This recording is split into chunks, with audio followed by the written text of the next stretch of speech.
Bonjour, je suis Issa Ouedraogo, je suis formateur de formateurs sur les questions essentiellement liées au développement durable. Alors aujourd'hui, nous allons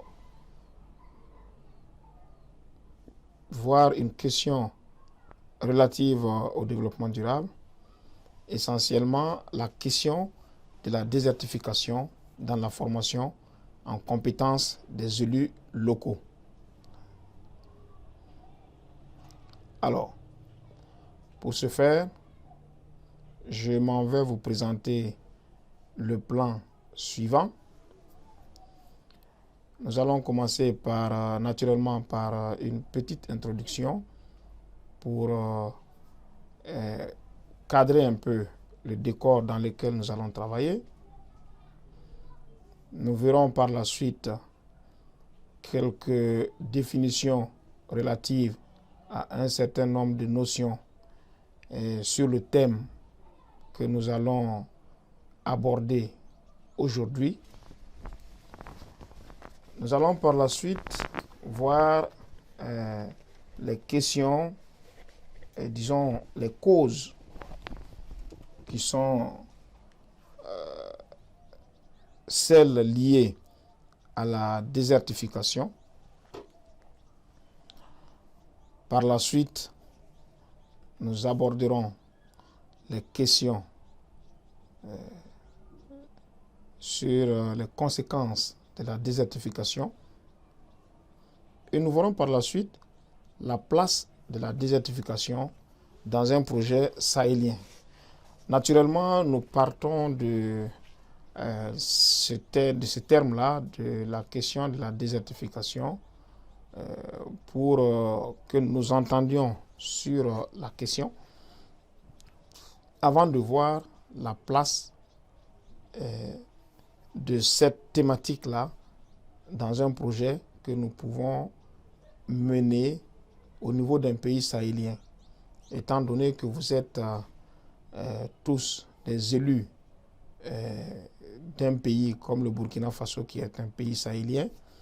Il va naturellement de soi que nous abordions avec vous cette place de la désertification dans notre pays. Plus loin, nous allons voir que pour une action de lutte contre la désertification, il y a bien entendu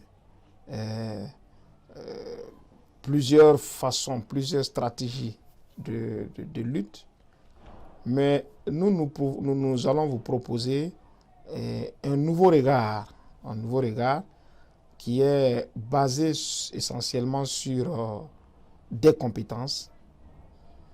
Et ensuite, nous allons voir comment est-ce que cette nouvelle façon de voir les choses vous permettront de voir les causes de la désertification, c'est-à-dire que ça vous permettra de voir maintenant comment est-ce qu'on peut apprécier la désertification à travers le prisme des compétences. Nous allons refaire le même exercice en tenant compte des conséquences de la désertification, toujours à travers le prisme des compétences, lorsque nous allons voir ensemble les compétences, les métacompétences que nous vous proposons de connaître.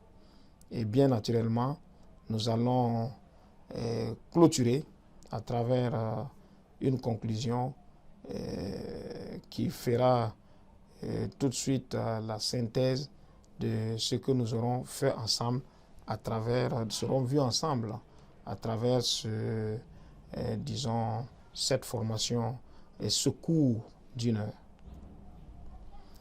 Alors, en introduction, je vous propose l'introduction qui est la suivante. Il s'agit de vous faire ressortir l'intérêt et l'objectif de cette formation. comme je le disais tantôt, cette formation est adressée à des élus locaux, donc vous, élus locaux, qui avez donc en charge l'élaboration, mais aussi et surtout la mise en œuvre de projets territoriaux. Dans ce cadre donc, et relativement à l'agenda 21, vous devez pouvoir prendre en compte les spécificités de vos localités en gardant en vue, donc en gardant à l'esprit les préoccupations du développement durable.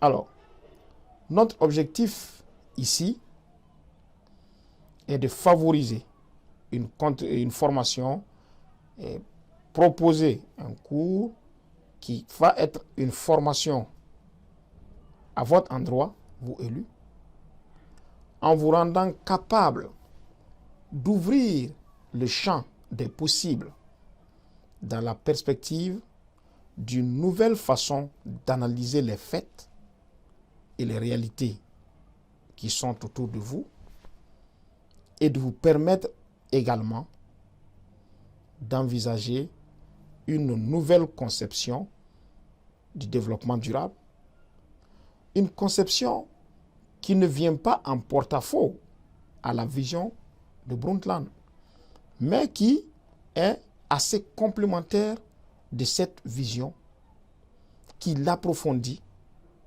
et qui l'éclaircit davantage pour vous, élus locaux. Donc, notre objectif ici est de vous montrer qu'il est possible d'appréhender les questions du développement durable sous une nouvelle façon. Une façon, comme je le disais tantôt, plus élaborée. Une façon qui vous fasse sortir de la pensée unique. Une façon qui vous permet de voir d'autres possibilités que peut-être le rapport de Brundtland axé sur notre monde à tous, le développement durable, vu sous l'angle de la croissance, vu sous l'angle du développement fondé sur les aspects économiques, les aspects environnementaux et les aspects naturellement sociaux. Alors, dans cette perspective, donc, nous nous proposons de vous faire cerner dans un premier temps les contours de la désertification pour naturellement vous familiariser avec la question.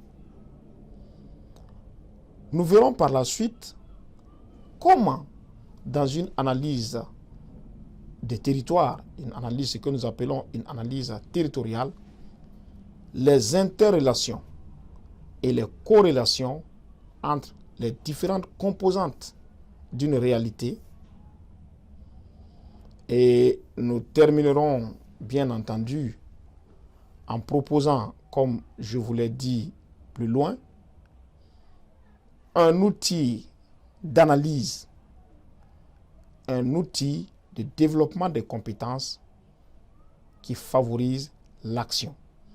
Bien entendu, ce sera un outil que, parmi tant d'autres, que nous vous proposons pour que vous puissiez par la suite développer des compétences intrinsèques, mais aussi extrinsèques, qui vous permettent de vous préparer à l'action et donc qui vous permettent de préparer des documents et des stratégies de projet très adaptés à votre environnement et très adaptés aux besoins et aux préoccupations de vos territoires.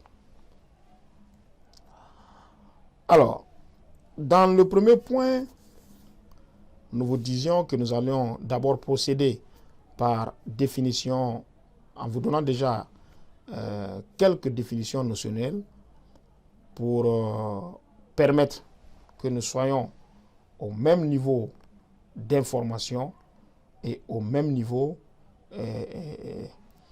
d'appréhension des concepts que nous allons développer tout au long de ce cours.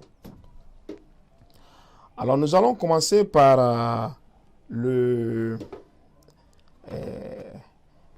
la définition sur, bien entendu, la déforestation. Qu'est-ce que la désertification, allais-je dire? Il y a une nuance qui n'est pas forcément grande, mais lorsque nous allons dire déforestation, entendez par là aussi désertification. Nous n'allons pas faire de différence dans ce cours. Alors, selon l'article 1 de la Convention des Nations Unies sur la lutte contre la désertification, cette convention qui a été élaborée, qui a été faite à Paris en 1994, la désertification désigne la dégradation des terres dans les zones arides, dans les zones semi-arides et subhumides sèches par suite de divers facteurs, parmi lesquels les variations et les activités humaines. Dans ce sens, donc, la désertification désigne ainsi le déclin irréversible. Je l'ai mis ici en rouge parce que après notre analyse, nous allons certainement revenir sur ce concept. Donc la désertification désigne le déclin irréversible ou tout simplement la destruction du potentiel biologique des terres et de leur capacité à supporter ou à nourrir les populations. Voici comment la Convention des Nations Unies, en son article 1, définit donc la question de la désertification. Alors, nous allons maintenant parler du développement durable. Le développement durable a été défini, il y a eu plusieurs définitions, mais la définition, disons, qui retient l'attention des personnes averties, qui retient, ce n'est pas une définition, disons, complètement acceptée de tous, mais que nous allons considérer comme une définition consensuelle, même s'il y a quelque part des dissensus qui s'opposent plus ou moins à cette définition. Mais pour les besoins de notre cours, de toutes les façons, nous proposons cette définition du développement durable qui a été proposée dans le document Notre monde à tous, c'est-à-dire dans le rapport de Brundtland élaboré en 1987. Donc, dans ce rapport-là, l'ONU définit le développement durable comme étant un développement qui répond aux besoins des générations du présent sans compromettre la capacité des générations futures à répondre aux leurs. Donc, dans cette définition, il apparaît, bien entendu, les préoccupations du moment, mais aussi et également les préoccupations du futur. Et ces préoccupations sont rapportées donc aux ressources naturelles dont dispose notre monde. Il y a ici la question de l'efficacité dans la gestion des ressources humaines. Je parlerai même plus d'efficacité, mais d'efficience dans la gestion des ressources mondiales. Donc, dans cette définition, vous voyez bien qu'il apparaît deux concepts clés. Le premier concept relatif aux besoins et le concept des capacités limitées de l'environnement à répondre aux besoins actuels et futurs. Alors, nous avons proposé ces deux définitions parce que plus loin, il y a un rapport qui va s'établir entre la question du développement durable et la question de la désertification.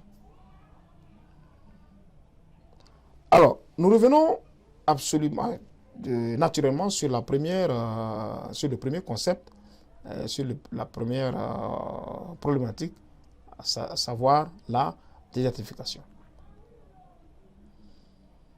Quelles sont les causes de la désertification? Et pour ce qui concerne les causes de la désertification, nous allons les situer sous deux sphères. D'abord, les facteurs directs. Les facteurs directs qui causent la désertification sont relatifs aux modèles et aux pratiques culturelles, d'une part, c'est-à-dire l'agriculture extensive, le défrichage des sols, les feux de brousse, la divagation des animaux, mais aussi l'utilisation de pesticides. Alors, pour ce qui concerne le Burkina Faso, ceux qui ont souvenance savent que dans les années 80, l'environnement politique, en ce moment qui était un environnement de révolution, avait essayé de lutter contre ces facteurs directs. Le président Thomas Sankara, à l'époque, avait fait de ce qu'on avait appelé les trois luttes son cheval de bataille, c'est-à-dire la lutte contre les feux de brousse, la lutte contre la divagation des animaux et aussi la troisième lutte qui était relative, disons, aux pratiques humaines. Donc, ce sont des causes, ce sont des facteurs directs de la désertification. Alors, d'autres facteurs directs qui causent la désertification sont aussi certains processus qui sont liés au climat, notamment les changements climatiques, l'inconstance des pluies qui peut effectivement causer la désertification, parce que quand il y a inconstance des pluies, bien naturellement, c'est les arbres, la végétation, la verdure et même plus loin, toute la faune et toute la flore en pâtissent. Et à long terme, cela peut causer la désertification d'une zone. Donc, vous voyez que l'érosion par l'eau et la conservation réduite des sols au Burkina Faso, par exemple, qui est un pays semi-aride, affectent négativement les services des écosystèmes. Et là, l'évaluation des écosystèmes pour le millénaire a fait ressortir cette réalité. Et nous vous proposons ici, disons, les facteurs, disons, indirects maintenant. Quels sont les facteurs indirects qui causent, allais-je dire, la désertification? Au niveau des facteurs indirects, nous allons d'abord relever des facteurs socio-économiques, le commerce international. Ayez en pensée le coton au Burkina Faso, au Mali, quelque peu au Bénin, même en Côte d'Ivoire. Ayez aussi la culture de l'arachide au Sénégal et d'autres produits encore dans la sous-région et ailleurs. Tout simplement pour accéder aux besoins du commerce international. Il y a, disons, des pratiques qui sont liées justement à l'abattage d'arbres, à l'utilisation de pesticides, à l'agriculture intensive, disons extensive et intensive même aussi. Hein. Et tout cela contribue de façon indirecte à la désertification des environnements de nos contrées. Si vous prenez des zones comme Waiguia, Dori, Djibo, dans le nord du Burkina Faso, il y a 40 à 50 ans de cela, c'était des zones aussi boisées et, disons, aussi arborées et boisées que la zone de l'ouest et du sud-ouest actuellement. Mais aujourd'hui, force est de constater que la désertification s'est installée dans ces zones du fait d'un certain nombre de facteurs que nous venons de relever, dont ces facteurs directs justement. Allez, et quand on parle de facteurs directs, il faut savoir qu'une grande partie des marchés floraux de l'Union européenne sont approvisionnés grâce à des importations issues de pays situés dans les zones sèches, comme le Kenya, bon, et éventuellement Israël, plus loin. Alors, il faut également relever la pression démographique et politique. Dans la plupart de nos pays, dans la sous-région, les politiques de remplacement du pastoralisme par des cultures sédentaires dans les terres de parcours peuvent contribuer à la désertification. Et oui, c'est juste l'exemple patent, ce que nous remarquons ici au Burkina Faso, dans le Sahel. Si vous prenez la zone de Dori, etc., effectivement, il y avait le pastoralisme, les populations locales, notamment l'ethnie Peul. C'est un peuple de nomades qui vivait du pastoralisme, des troupeaux, de l'élevage, et donc ils ne s'assieyaient pas. Mais dès lors que ces peuples ont commencé à se sédentariser, les pratiques ont commencé à évoluer, à changer. Ils sont devenus de plus en plus des populations qui pratiquaient l'agriculture. Et bien entendu, le besoin de l'agriculture fait aussi un besoin de destruction des arbres, un besoin de destruction de la flore et de la faune. Et bien entendu, tout cela à long terme, d'une façon directe, d'une façon indirecte, a pu contribuer à la désertification dans ces contrées. Maintenant, nous allons rapidement aborder la question des conséquences de la désertification. Alors, la désertification peut avoir comme conséquence la baisse de la production, la baisse de la productivité alimentaire. Il y a également le risque de famine, la sécheresse. Prenez un exemple, la famine qui s'est installée dans toute la zone, dans toute la bande sahélienne, dans les années 70, précisément en 1973, et qui a amené la sécheresse et bien évidemment la disette. Par ailleurs, l'augmentation des migrants climatiques peut aussi être considérée comme une conséquence de la désertification. C'est le cas de l'exode rural. Hein? L'exode rural, quand les populations bougent, vous savez, si on prend l'exemple ici au Burkina Faso, la zone de Waiguia, etc., lorsqu'il y a eu la famine de 1973, naturellement, les populations qui n'avaient plus de terre pour cultiver, qui étaient sujettes à la disette, à la famine, a été obligées de se déplacer dans des zones mieux loties, comme les zones de l'ouest du sud du Burkina qu'ils sont allés investir, et ça devient assez cyclique parce que à la longue, ils implémentent les mêmes pratiques anciennes, et si l'on y prend garde, le problème qui s'est installé au niveau de ces zones du Nord ces mêmes problèmes peuvent être vécus 20, 30, 40, 50 ans, voire plus après, dans les zones d'accueil.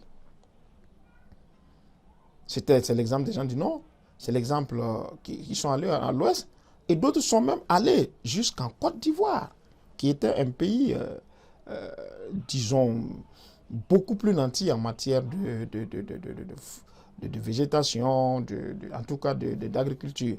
Et vous voyez les champs en Côte d'Ivoire qui ont été faits par les populations burkinabées. Il y a eu beaucoup d'espaces qui ont été investis, des arbres qui ont été abattus, etc., etc. Donc, tout ça, c'est des causes de la désertification. Bon, il y a bien sûr d'autres causes politiques, mais nous n'allons pas revenir là-dessus.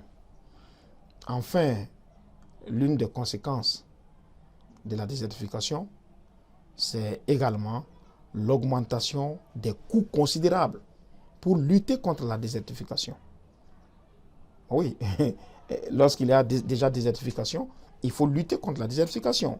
Et donc, ça engage des ressources financières, des ressources humaines de lutte contre cette désertification-là. Donc, ça fait augmenter les coûts. Si vous avez souvenance, il y a quelques années, surtout depuis encore la période sankariste, la période de la Révolution, il y a eu ce qu'on appelait la lutte contre la désertification, et des populations qui s'investissaient, qui plantaient partout des arbres, qu'il fallait arroser, qu'il fallait suivre, etc., etc. C'était vraiment faramineux comme coût pour l'État. Et du coup, c'est d'autres secteurs qui ont pâti de la lutte contre cette désertification. Parce que c'est un tout. Si de l'argent ou des ressources devaient être affectées à d'autres choses, on a bien pu les réaffecter à la lutte contre la désertification, et donc les coûts ont été considérables. Alors, nous en venons maintenant à vous, qui êtes des élus locaux et qui avez en charge l'élaboration ou du moins la mise en œuvre d'un projet territorial. Avant d'entamer ce volet, j'aimerais partager avec vous cette conception de Fabien Laurent, de Thierno Ao, Nicolas Coulombel et François Combes, qui, dans leur article « Enjeux territoriaux et méthodes d'analyse, conception d'un cours d'ingénierie pour l'aménagement durable », disent ceci. Pour eux, l'enjeu territorial ou les enjeux territoriaux se résument en 6 thèmes, un panorama en 6 thèmes. Et donc pour eux, un territoire est conçu comme un espace investi par une société, une population humaine constituée en société utilise donc un espace géographique pour ses consommations et ses productions, pour ses établissements et ses déplacements. L'espace contribue au milieu de vie. Très important. L'espace contribue au milieu de vie. Donc, pour ces spécialistes en enjeux, en développement, disons, en projet territorial,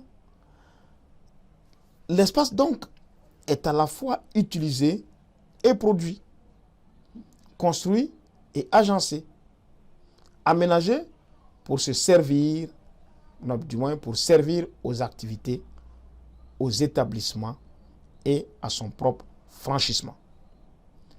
La couverture du sol et le cadre bâti manifestent superficiellement l'usage du sol et l'artificialisation de l'espace par la société.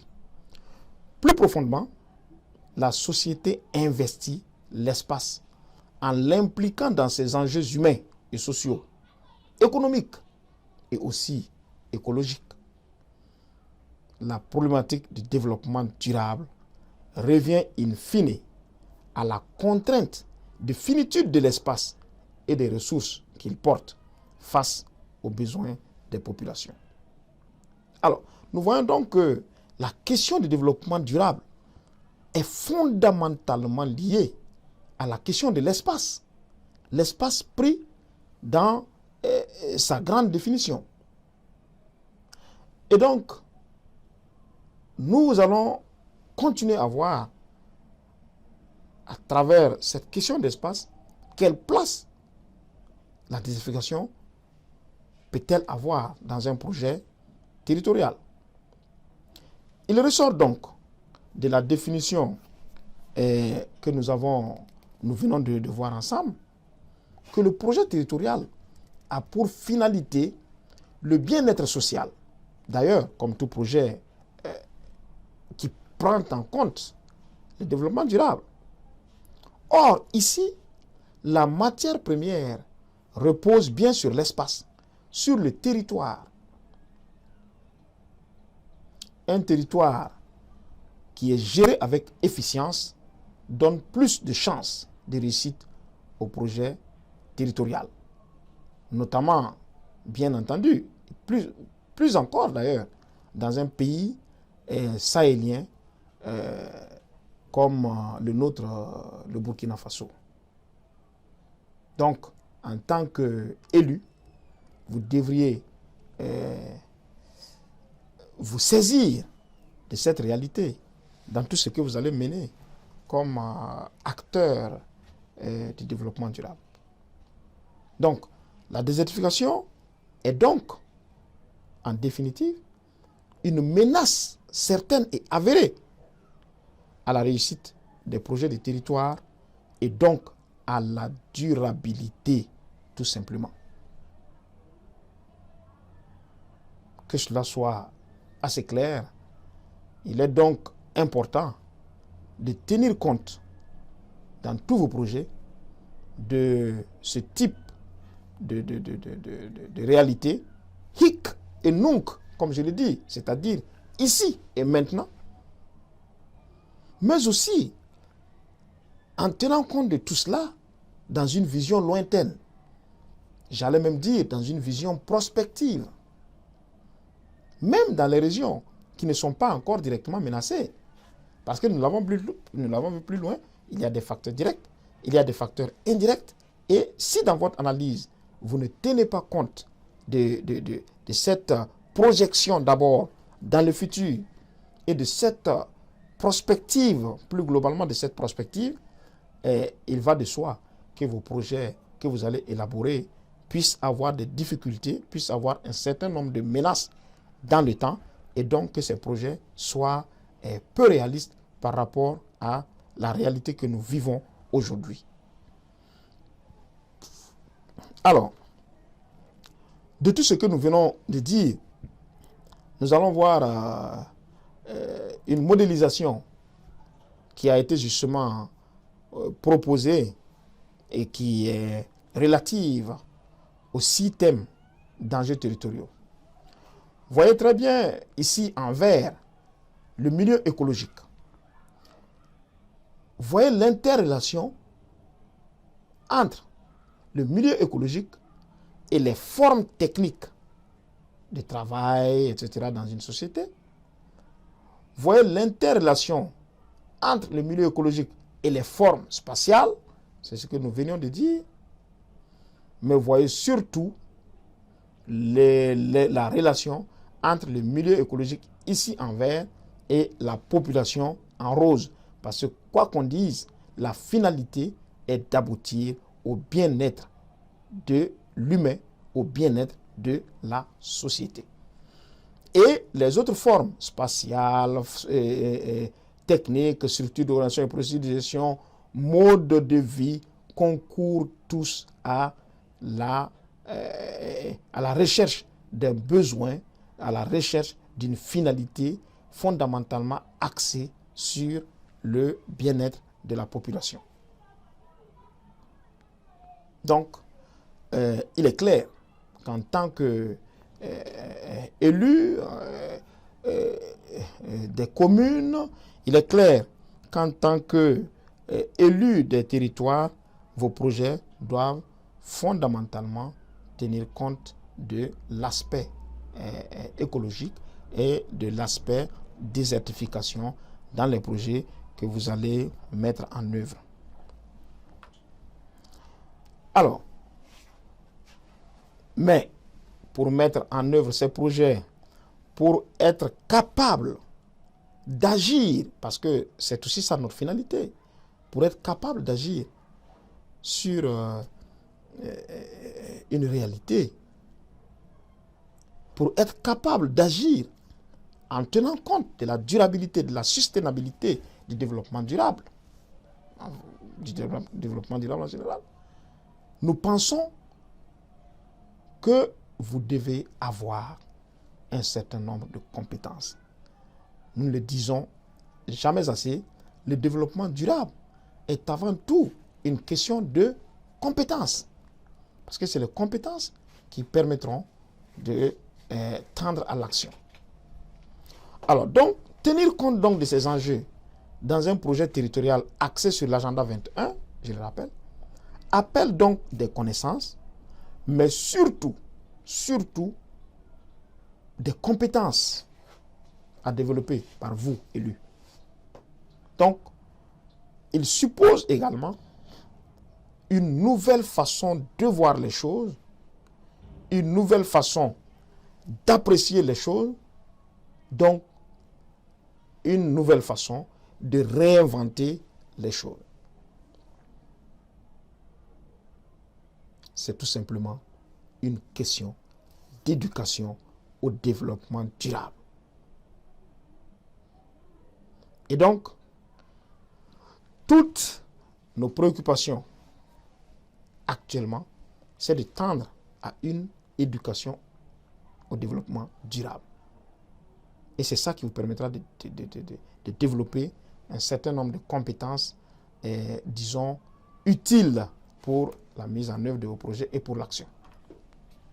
Alors, si nous passons donc les différentes questions liées à la lutte contre la désertification, ça devient clair, hein?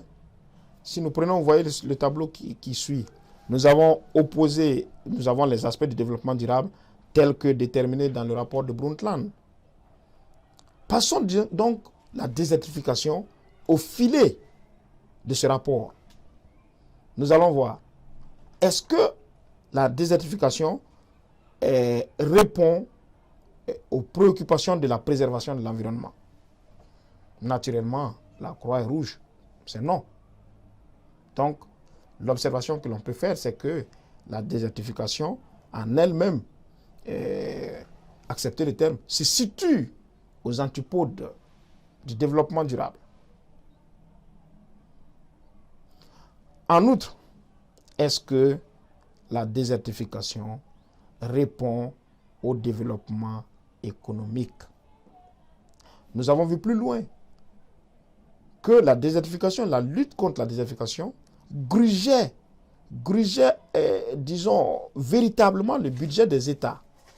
Et donc, en matière d'économie, ça permet, disons, ça empêche le développement économique d'une certaine façon. Ça empêche même la croissance dans certaines situations. Là encore, nous pouvons remarquer que la désertification se situe carrément aux antipodes du développement durable. Enfin, lorsqu'on se réfère à notre monde, à tous, est-ce que la désertification est synonyme de bien-être social? La réponse est d'une évidence patente. La désertification est plus ou moins anti-bien-être social. là encore, il se situe aux antipodes du développement durable. En conclusion de la désertification que nous avons passée à la loupe de la question du développement durable, la désertification pose un grave problème de développement durable. Il y a donc une nécessité d'action pour y remédier. Comment y remédier? C'est à cela que nous allons tendre actuellement. Alors, lutter contre la désertification, nous venons de le dire, est une question d'éducation au développement durable. Les pays africains sont actuellement engagés dans la mise en œuvre de la Convention des Nations Unies sur la lutte contre la désertification, ce qu'on appelle la CCD. Donc, ces pays sont conscients de la nécessité de traiter la désertification comme un problème global, comme s'il s'agissait d'un phénomène complexe. Les réponses aux problèmes posés doivent revêtir des formes adaptées aux pays concernés et tenant compte à la fois des besoins spécifiques des populations locales, tels que demandés par l'agenda 21, mais aussi des priorités de la lutte contre la pauvreté. La lutte contre la désertification, je le rappelle, est par essence une question de développement durable encore, et donc une question de compétence. C'est pourquoi, dans la 7e partie de notre cours, je vous propose une grille de compétences que je vous soumets déjà pour vous permettre à la longue de développer des compétences qui vont ensuite vous permettre de prendre en compte les questions de développement durable. Alors, c'est une spirale de 5 compétences et où vous voyez les aspects de changement, les aspects collectifs, les aspects systémiques, les aspects prospectifs et les aspects de responsabilité et d'éthique. Alors, pour les besoins de la compréhension et les besoins de l'analyse, ces différentes compétences ont été parcellarisées. Mais en réalité, ce sont des compétences qui s'imbriquent. Et donc, à l'analyse, on ne les sélectionne pas une à une pour essayer de faire, mais c'est un tout, c'est vraiment global. Et donc, dans cette sphère de compétences, si nous passons à quelles compétences il faut pour agir sur la désertification, nous voyons qu'il y a nécessité de traiter la désertification comme un problème global. On l'a dit. La désertification ici, au Burkina Faso par exemple, peut avoir des conséquences partout dans le monde, peut avoir des causes qui viennent de partout dans le monde. Nous avons vu plus loin que si on prend le cas du coton, qui est la culture du coton, qui peut être une cause directe ou indirecte, disons, de la désertification, les populations à la base n'avaient pas un besoin, disons, poussé de tout ce coton qu'on produit, au point de faire de Burkina le premier pays producteur de coton en Afrique. Ce n'était pas le besoin des populations locales. Mais des pays étrangers, des pays occidentaux surtout, ont une demande forte en matière de coton. Et ces pays encouragent les populations à le faire, à travers des financements, à travers la politique nationale. C'est comme le café, le cacao en Côte d'Ivoire. Donc, en faisant une analyse, il faut voir tous ces aspects. Vous, en tant qu'élus locaux, vous devez voir tous ces aspects. C'est ce que j'ai dit. Voilà pourquoi nous disons de prendre ça comme étant un problème global. En tout cas, la désertification, nous avons vu l'interrelation avec la pluviométrie, avec l'aide internationale liée à la famine, avec la transhumance des animaux, l'exode rural, les maladies liées au déplacement, l'invention de nouvelles techniques culturelles pour s'adapter, le déploiement d'efforts supplémentaires par les populations concernées, les changements d'habitus, la réadaptation de la politique nationale. Donc nous sommes dans une vision systémique. C'est tout le système qu'il faut analyser. Tout le système qu'il faut analyser de façon transversale et de façon horizontale lorsqu'on appréhende une question de développement durable, une question liée par exemple à la problématique de la désertification. Nous n'allons plus simplement, en tant qu'élus, nous focaliser sur la croissance telle que déterminée dans le rapport Brundtland et dans d'autres documents. Mais nous allons nous efforcer d'avoir cette vision systémique-là. Et c'est ça qui développe des compétences d'analyse, des compétences de diagnostic et des compétences d'action. Donc, il est très très important que vous puissiez appréhender cela. Mais je vous le dis quand je dis ces compétences-là dont je viens de vous montrer le schéma, sont en fait ce qu'on appelle un all-in-one, un tout en un. Tout en un. Donc, faites toutes ces analyses en même temps, on ne les prend pas de façon isolée. Par la suite, nous voyons que la désertification elle-même doit être prise. Il y a une nécessité de la traiter sous le long terme, mais aussi par anticipation.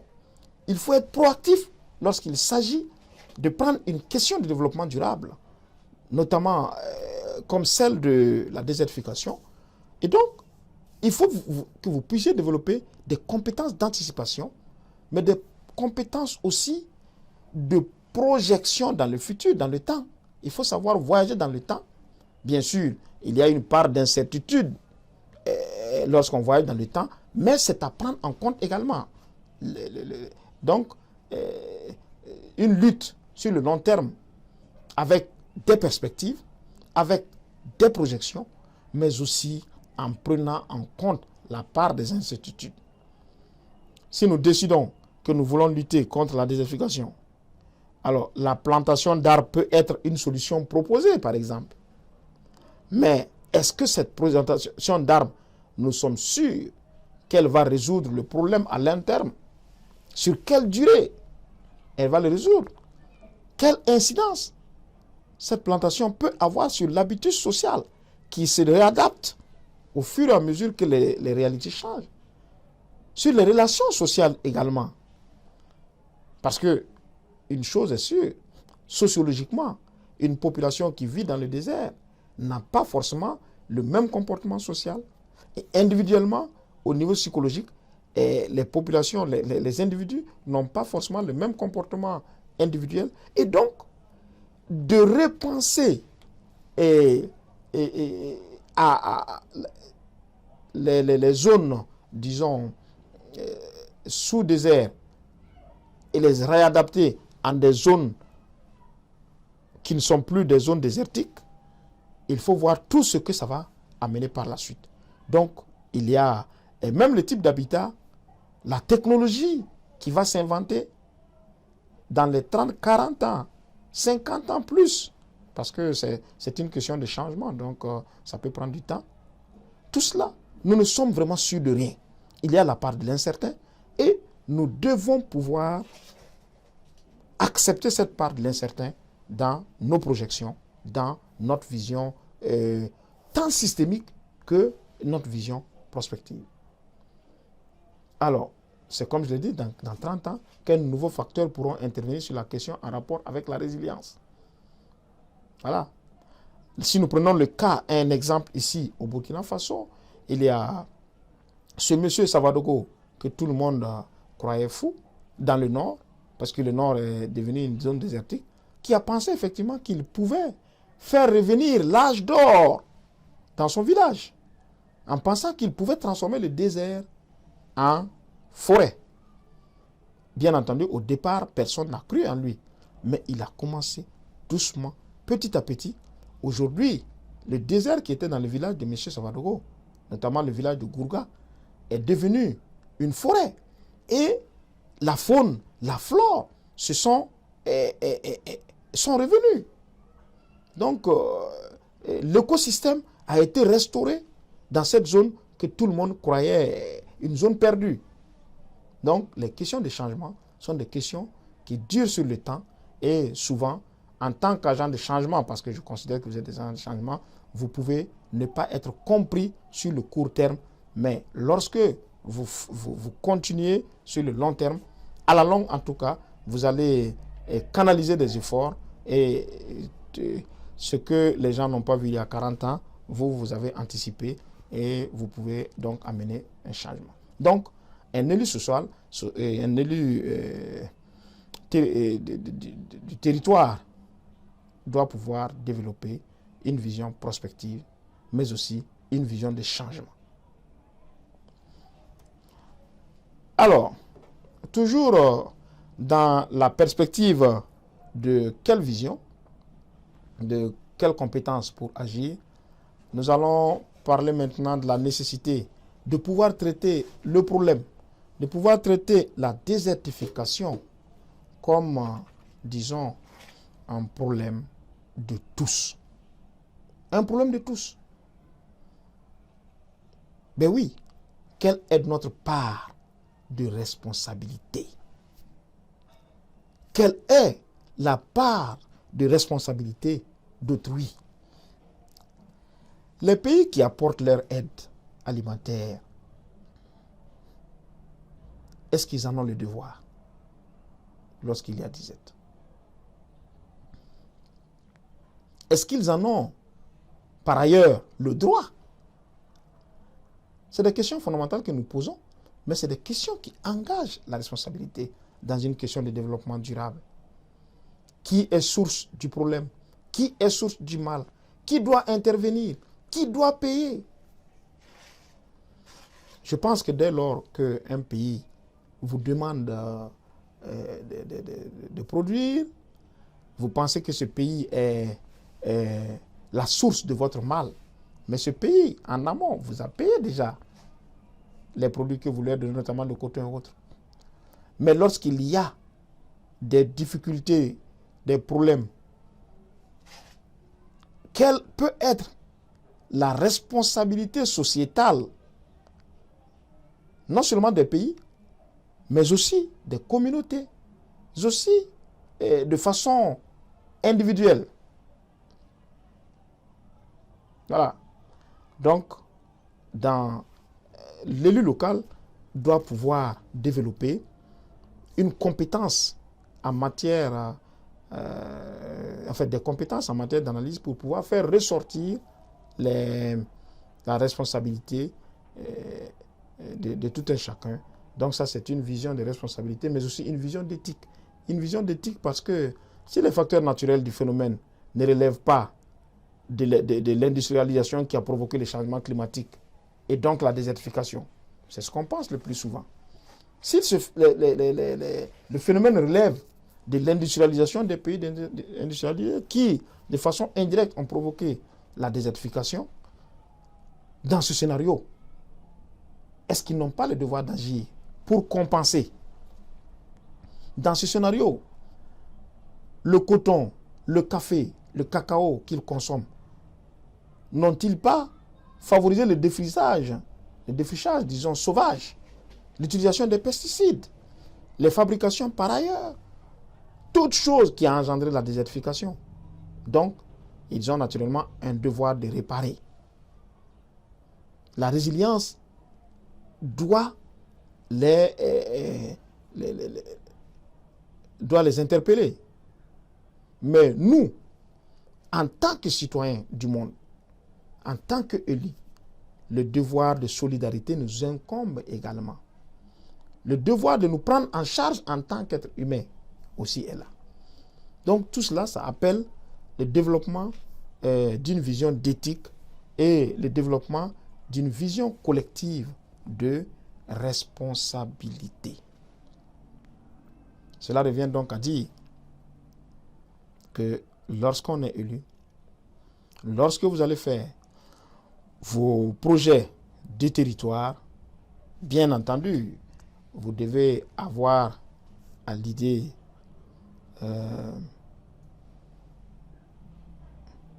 la vision canonique, j'allais dire, du développement durable.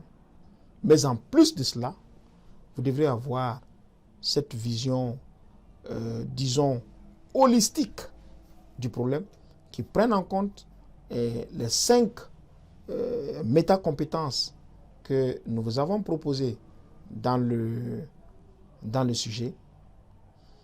Et bien évidemment, l'analyse demande que vous puissiez tenir compte de ça parce que c'est cela qui va vous permettre de poser un diagnostic total, diagnostic qui vous permettra de proposer des stratégies, les stratégies les mieux adaptées